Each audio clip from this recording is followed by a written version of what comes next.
Quand il était plus jeune, Jimmy a été capturé par des soldats qui persécutaient son peuple, les Kouren. Il s'est finalement échappé et a traversé d'immenses jungles pour retrouver sa mère et sa sœur.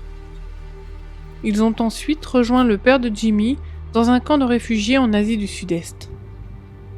Jimmy a fréquenté une école adventiste dans le camp dirigé par Helen Hall, une missionnaire australienne. Lorsqu'il a obtenu son diplôme, elle lui a demandé d'enseigner. Un jour, alors qu'il enseignait, un visiteur de la ville a promis de financer ses études.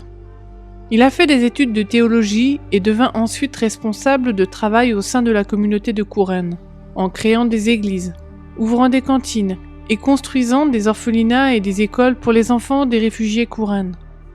Plus tard, lorsque son nom est apparu pour une réinstallation aux États-Unis, il a été envoyé en Caroline du Nord. En 2 ans, il avait implanté déjà 3 églises Kouren et avait trouvé des familles de réfugiés Kouren adventistes dispersées dans toute l'Amérique du Nord. Il existe environ 160 000 Kouren réfugiés en Amérique. Certains sont encore en phase d'adaptation à leur nouvelle vie dans un pays étranger. D'autres ont trouvé refuge et soutien auprès des églises adventistes, tout particulièrement dans l'adoration avec d'autres Kouren émigrés. Vous savez, j'ai plus d'amis dans l'église adventiste Kouren. Nous parlons notre langue et nous nous comprenons mutuellement. Si vous allez dans une église adventiste de langue anglaise et que vous ne maîtrisez pas leur langue, on ne peut se comprendre l'un l'autre. Il est pour moi capital de louer Dieu et d'adorer dans ma langue maternelle, parce que je peux comprendre la prédication ou partager l'évangile si c'est dans ma propre langue.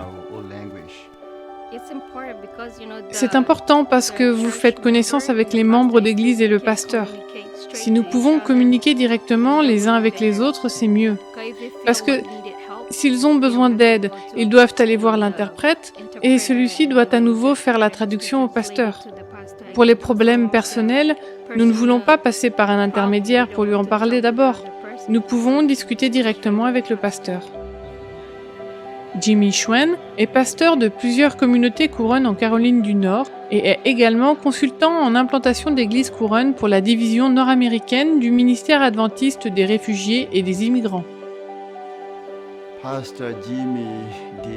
Pasteur Jimmy a fait beaucoup pour le peuple Karen. Premièrement, il est le premier à avoir organisé les membres éparpillés aux États-Unis. Tous les 3 ans est organisé dans toute l'Amérique un camp familial, là où est implantée une église Karen. Ensemble, nous nous rencontrons dans le but de faire connaissance et ainsi de construire des liens d'amitié. Sans cet événement, nous n'aurions pas d'amis. Nous resterions simplement chacun dans l'état où nous habitons et nous ne nous connaîtrions pas les uns les autres. Et c'est aussi l'occasion de permettre aux jeunes d'y venir et de mieux servir dans l'église.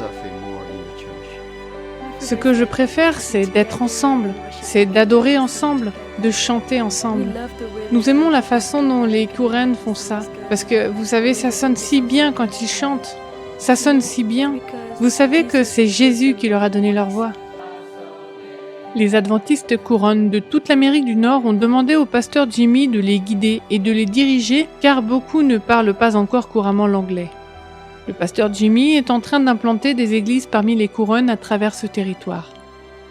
Ce trimestre, une partie de la 13e offrande du sabbat soutiendra le ministère des réfugiés et des immigrants dans toute la division nord-américaine. Elle donnera l'occasion à d'autres groupes comme celui-ci de se réunir. Elle leur fournira également des bourses pour qu'ils puissent recevoir une éducation adventiste de qualité.